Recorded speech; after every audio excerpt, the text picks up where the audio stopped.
Mbak Selasa mau dimaklumi. Terima kasih untuk teman-teman.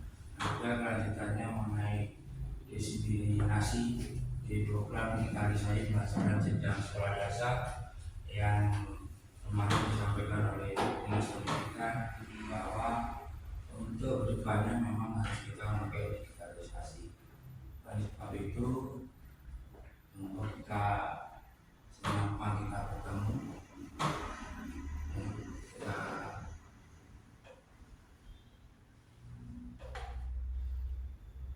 satu persatu kita mulai dari awal.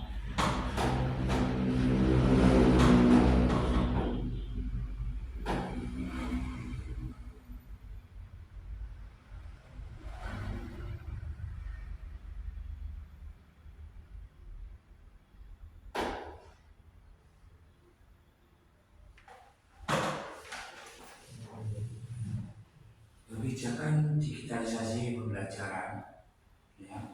Tantangan besar pendidikan di Indonesia yang ada 4. Yang pertama itu tren hasil bisa menurun 2015 sampai dengan 2022. Skor literasi, numerasi, dan sains cenderung stagnan atau menurun dibanding rata-rata nilai negara lain di kawasan Asia. Yang berikutnya akses infrastruktur TK timpang. Yang berikutnya kualitas SDM dan daya saing global rendah. Yang kelima adalah transportasi digital mendesak. Kebijakan digitalisasi pembelajaran yang perlu ditingkatkan oleh teman-teman, otomatis namanya digital canggih sekali sekarang. Otomatis kalau yang guru-guru yang sudah lanjut sempurna dan sebagainya sudah ketinggalan dengan zaman yang sekarang sudah zaman digitalisasi. Jadi mungkin nanti sudah setelah itu dia dilanjutkan oleh Paris. Hari yang kemarin saya terus untuk melakukan bahwa DSDM jadi berubah. Mungkin selalu. Baik, terima kasih. Saya akan lanjutkan tentang pemanfaatan papan interaktif digital atau PID ini. Jadi di era sekarang kita sudah dituntut untuk belajar menggunakan teknologi, baik itu yang masih muda ataupun sudah yang hampir punah. Karena menurut LPMP sendiri tidak ada kata terlambat untuk belajar. Beberapa tahun ini perkembangan digitalisasi sudah berkembang begitu besar. Jadi diharapkan teman-teman sudah bisa mengoperasikan PID-nya. Untuk tahun sekarang PID sementara dalam satu sekolah masih diberikan 1 PID. Jadi untuk tahun ini kemungkinan akan ditambah 2 lagi untuk PID.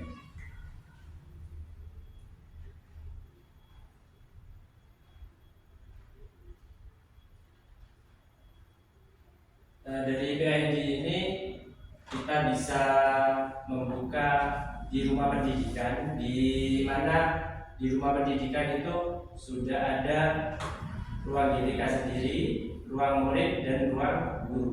Jadi di ruang murid itu kita bisa mengeksplor apa saja, untuk mapel apa saja dari kelas 1 hingga SMP.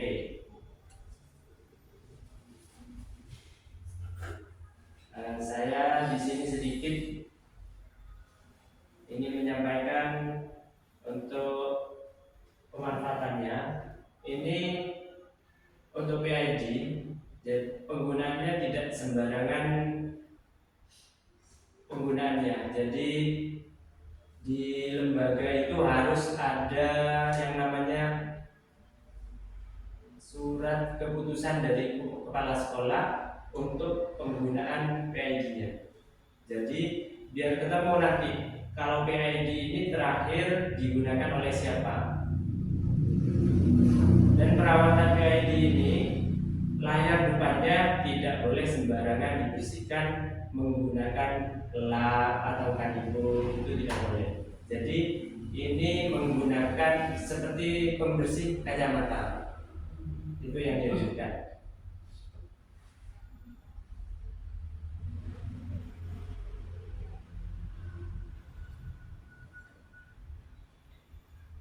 Kita bisa menyambung laptop ke PID tanpa menggunakan kabel. Caranya bagaimana? Kita Windows K,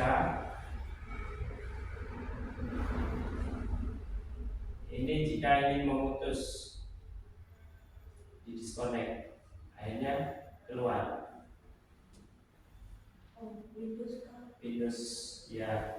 Windows K ini untuk menyambungkan lagi, tapi dengan syarat satu jaringan yang sama.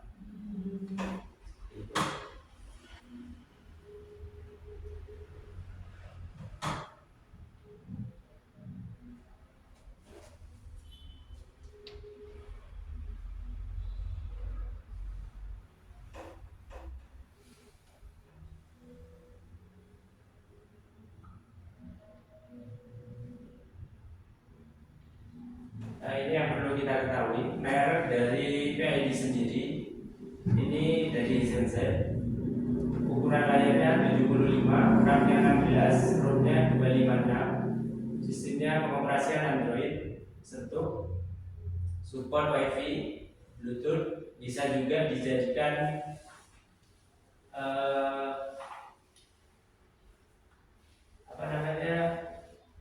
hotspot. Dan masa garansinya ini 3 tahun. Jika ada kerusakan nanti kita tinggal menghubungi tim dari pemegang tender dari PID.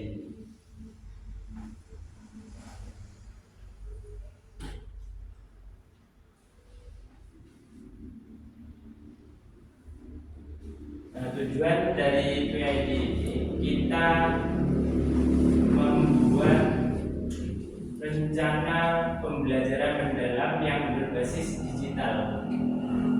Rata-rata teman-teman itu menggunakan PID ini tanpa dasar. Seharusnya penggunaan PID ini didasari dengan pembuatan RPM kita, baru kita bisa menggunakan PID. Jadi PID ini bukan hanya untuk bermain, bukan hanya papan interaktif. Jadi kita mau menggunakan dasarnya itu ada RPM-nya.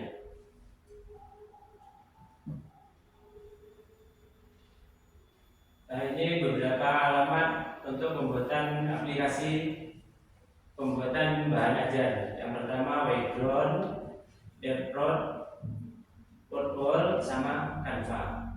Tentu teman-teman tidak asing kan dengan ini.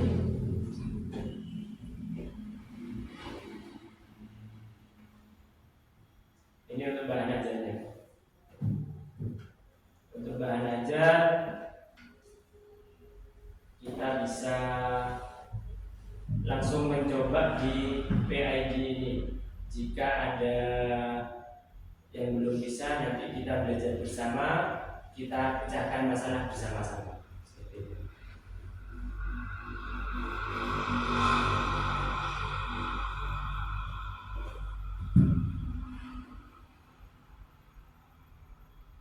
Dari saya cukup sekian. Mungkin ada yang mau menambahkan atau mencontohkan untuk penggunaan PID yang lebih lanjut. Dan di PID sendiri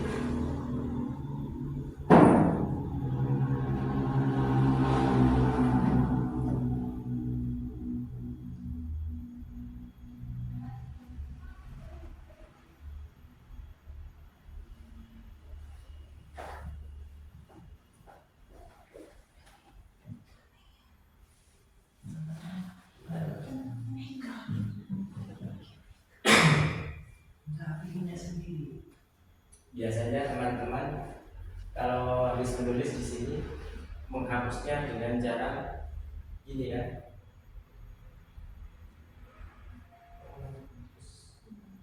Begini kan? Iya.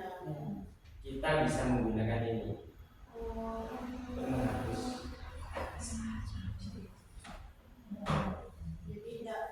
Jadi tidak satu-satu. Terus ada yang tahu penggunaan untuk jari untuk apa di papan? Zoom apa? Ini Membesarkan ya. ini untuk zoom. Jadi kelima jari kita digunakan untuk zoom pada layar. Mungkin teman-teman ada yang sudah mengotak-atik kayak gini, bisa kita coba bersama. Tapi punya dari yang dari simpan mbak.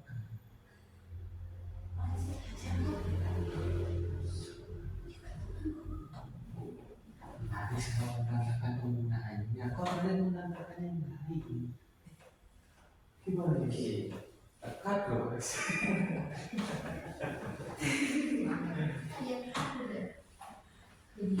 Mungkin itu dari saya, kurang lebihnya. Assalamualaikum warahmatullahi wabarakatuh.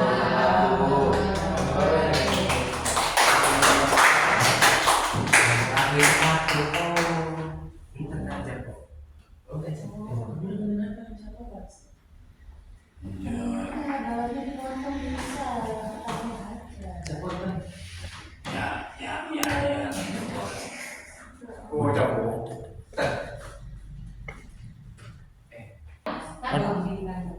Mulai.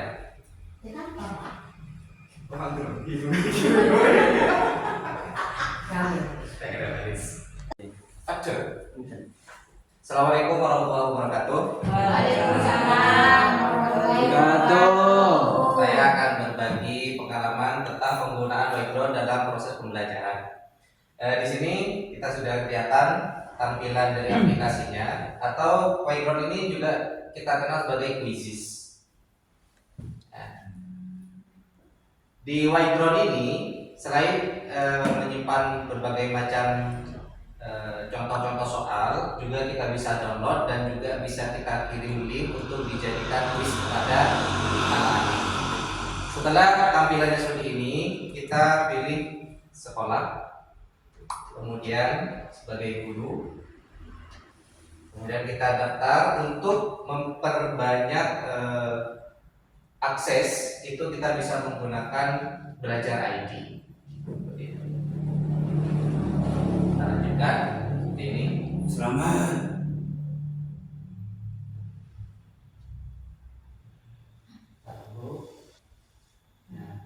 Kalau sudah login pada aplikasi kuisnya itu tampilannya seperti ini. Untuk soal kita bisa cari di sini, atau kita juga bisa membuatnya sendiri di lembar kerja. Kita langsung kita cari saja. Misalkan ini soal matematika kelas 2 bab pecahan. Itu. Misalkan kita pilih yang pertama.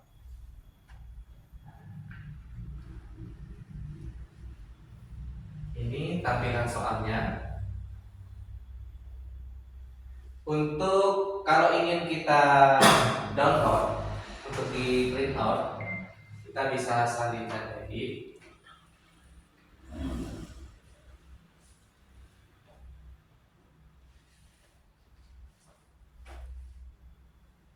Kemudian kita simpan tulisnya.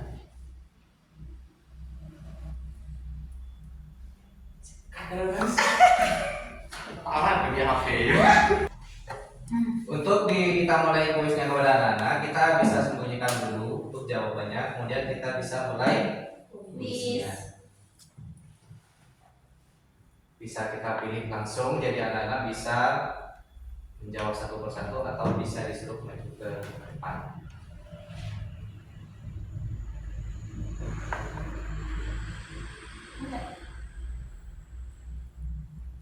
Klik mulai.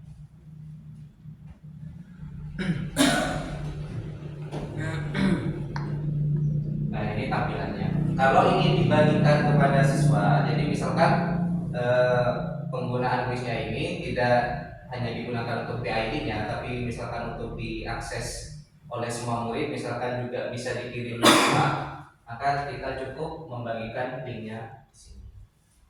Kita copy tautannya, kemudian bisa kita kirim di grup kelas masing-masing. Kalau langsung mau digunakan di masa pembelajaran, langsung bisa kita mulai di ini yang mode 2 orang.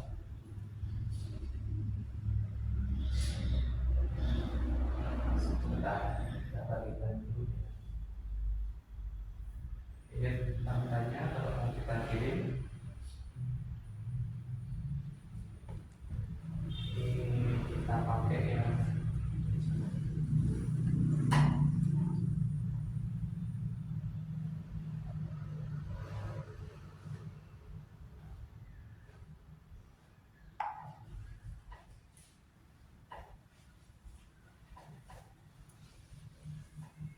dia model penuh besar.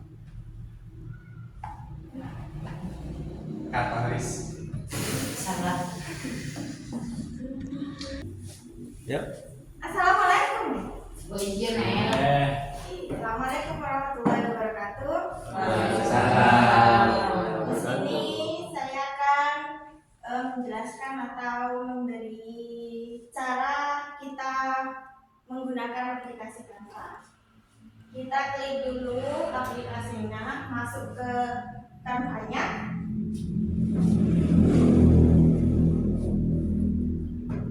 Lanjutkan pakai email sekolah atau email ID sendiri bisa. Di Canva ini banyak sekali manfaatnya, bisa buat PPT, terus kita juga bisa mencari soal-soal juga ada di sini. Biasanya ada di bagian dokumen-dokumen gitu, ada juga soal-soal di sini.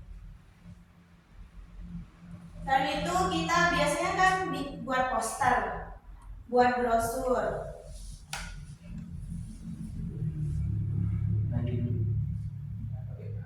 Nanti saja. Di Canva itu gak hanya buat PPT, gak hanya mencari dokumen atau mencari soal-soal, tapi kita juga bisa buat poster, brosur, buat undangan. Sekolah ini kan biasanya kan banyak kegiatan, banyak juga membuat poster, membuat undangan. Nah, kita bisa memanfaatkan aplikasi Canva ini. Misalnya kita mau membuat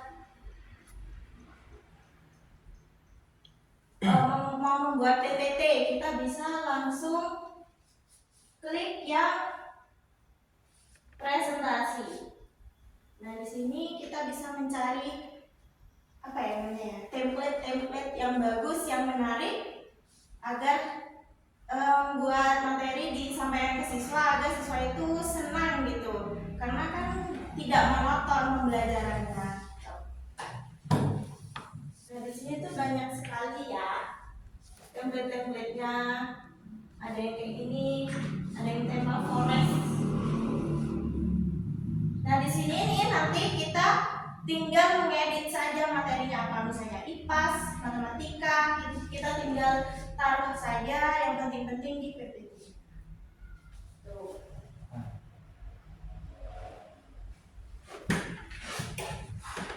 Lanjut. Selain itu, misalnya kita mau mencari soal, kita langsung ketik aja di sini, nggak apa-apa. Soal matematika misalnya kelas 1. Nah, di sini tuh karena dia kenapa jadi jadwal? Ribet. Sabar dulu.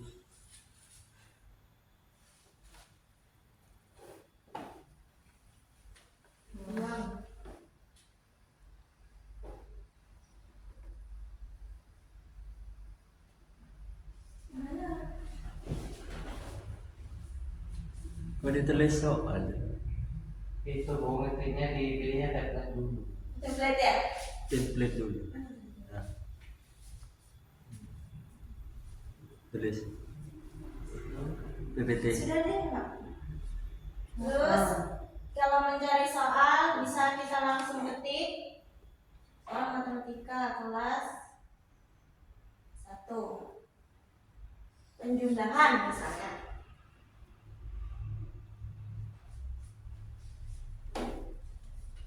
Nah, di sini langsung muncul soal-soalnya.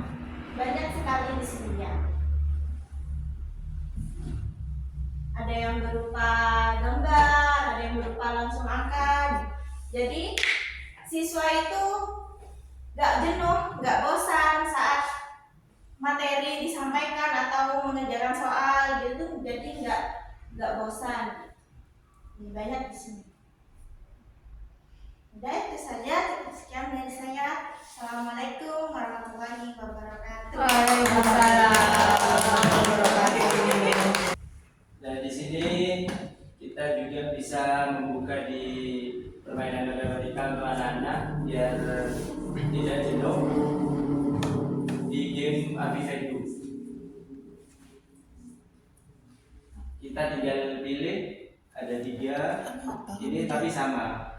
Yang pertama di tarik tambangnya, panjat pinang dan balap karungnya. Kita coba yang tarik tambang dulu.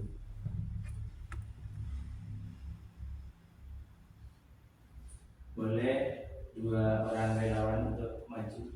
Ayo Bos. Saya. Ya. Aku pendukung Uus.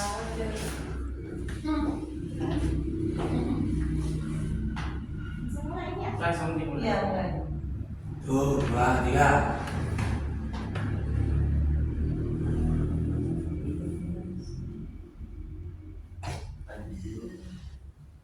Sekarang kita buka 7. 7. Satu juga.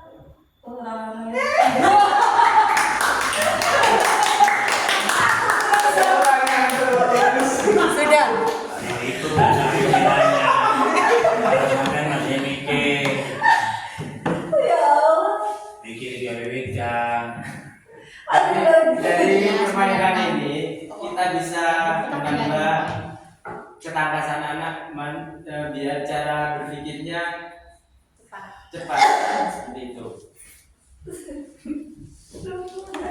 Kita bisa mencari alternatif lain untuk permainan.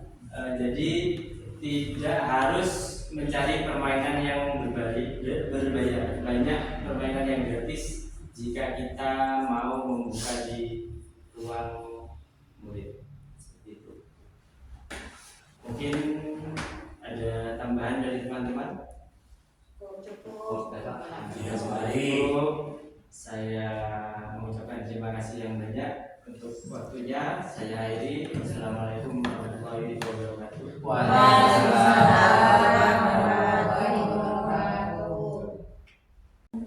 Assalamualaikum warahmatullahi wabarakatuh.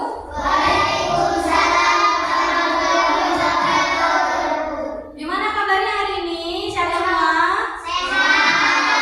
Oke. Untuk ketua kelasnya silakan dipimpin berdoa di depan. Ayo Oscar, dipimpin.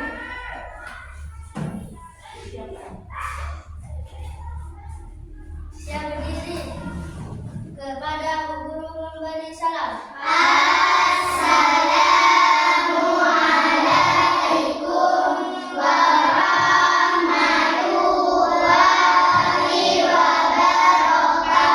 Waalaikumsalam warahmatullahi wabarakatuh. Guru kembali berdoa mulai. Bismillahirrahmanirrahim.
Rida dibaca.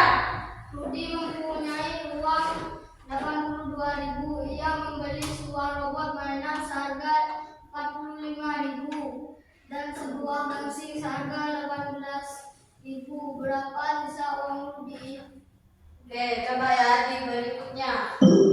Cara penyelesaiannya. Rudi mempunyai uang sebanyak 82.000.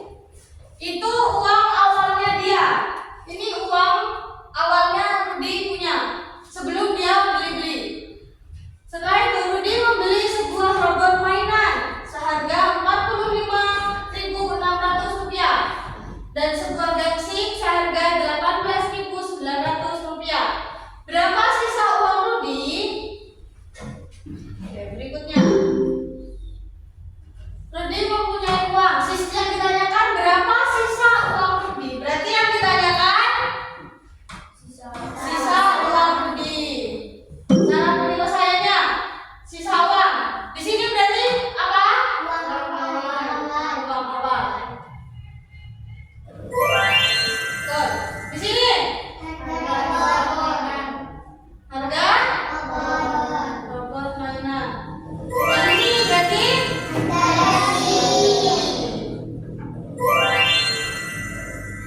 berarti ini kan uang awalnya kan 82.000, harga robot mainannya 45.600, harga gengsinya 18.900.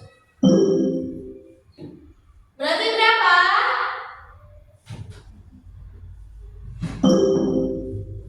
Berapa?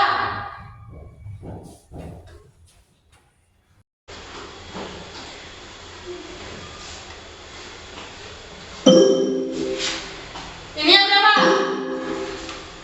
6 tambah 0 berapa? 0.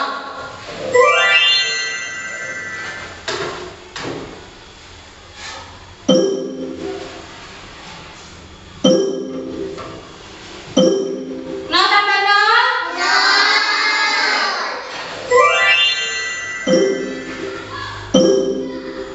Sekarang 6 tambah 9 berapa? 15.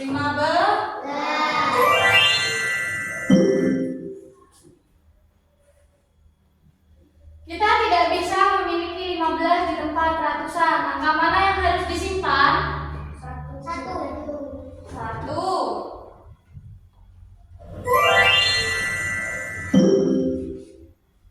Berarti disimpan di atasnya. Oke. Berapa? 5 ditambah 8 ditambah 1.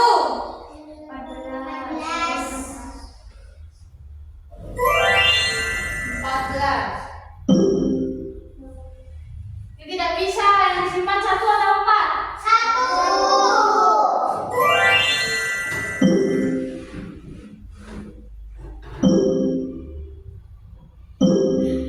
Berapa? 6.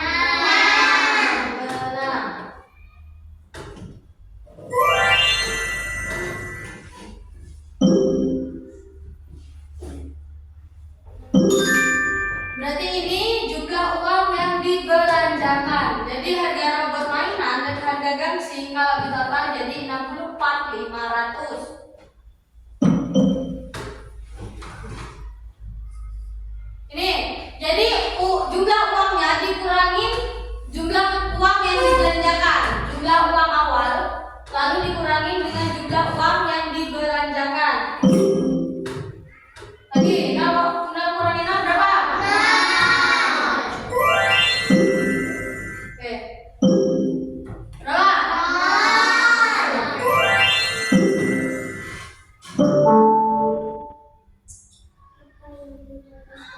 Ambil dari tempat lain atau dikurangkan 0,5.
Yang di sini kan tadi 1. Kalau pinjam 1 dari sini berarti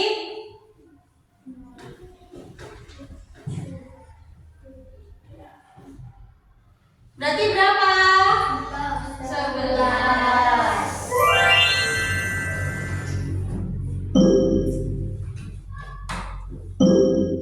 11 dikurangi 4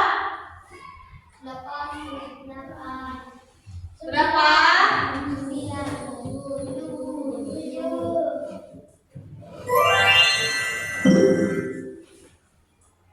Nah, ini tinggal 1.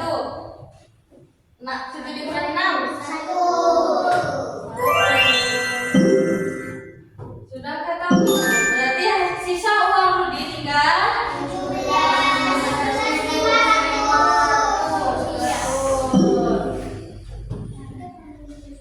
Oke, siapa yang mau mencoba lagi?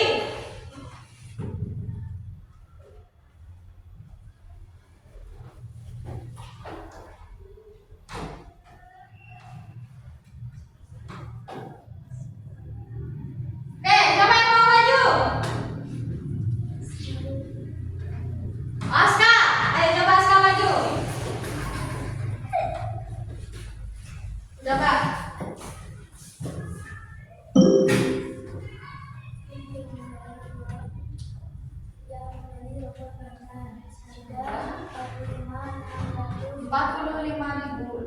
Rupiah.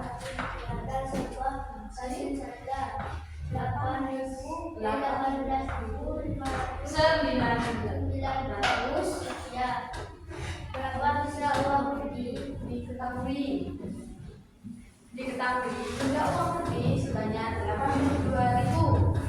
Harga rokok mainan 45.600. Harga gantinya berapa? 18.900 rupiah. Ya, bentuknya. Oke. Yang ditanyakan apanya? Dari soal tadi yang ditanyakan apanya? Sisa uang Rudi. Bentuknya.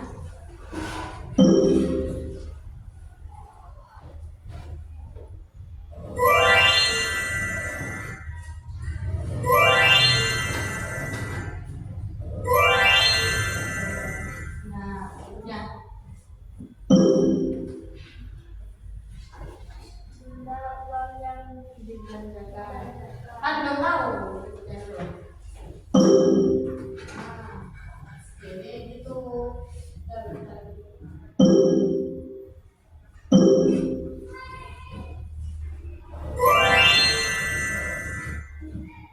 Bentuknya.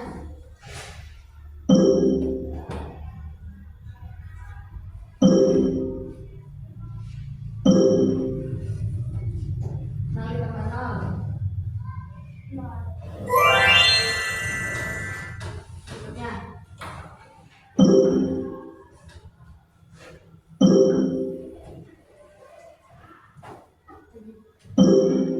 Enam ditambah 9 berapa? 15. Satu dicek. Mana?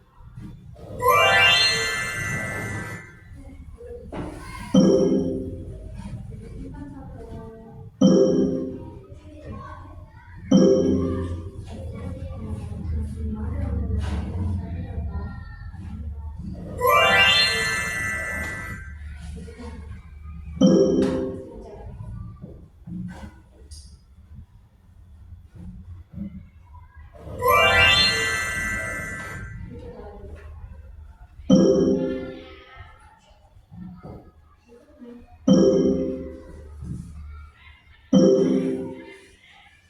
Berapa?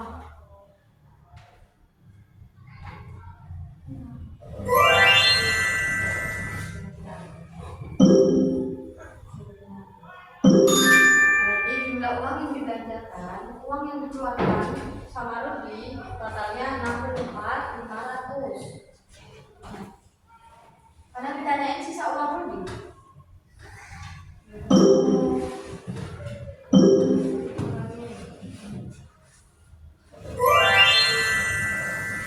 Berikutnya.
Oke, menurut kalian pembelajaran menggunakan PID ini menyenangkan atau tidak? Kalian bisa lebih mengerti atau tidak daripada menggunakan buku? Karena kalian langsung mempraktekkan di depan, betul? Ya.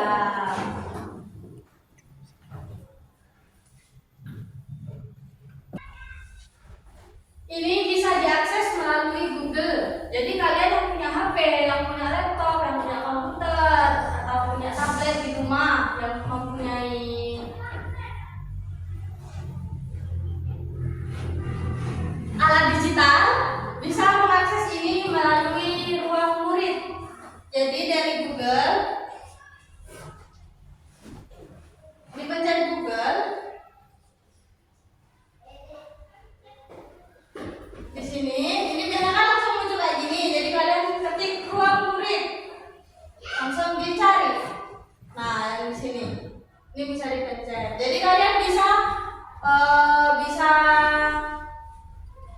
belajar tentang semua mata pelajaran. Di sini ada matematika, ada bahasa Indonesia, ada Pancasila, dan ada IPAS. Di sini juga ada penjelasannya. Kalian juga bisa main game pembelajaran bisa.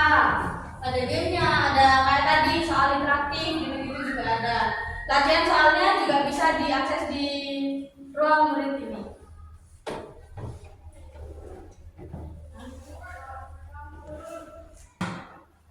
Ya, apakah ada pertanyaan? Ada yang mau ditanyakan? Tidak ada, oke. Kalau gitu, Bu Guru tutup pembelajaran hari ini sampai di sini. Assalamualaikum warahmatullahi wabarakatuh.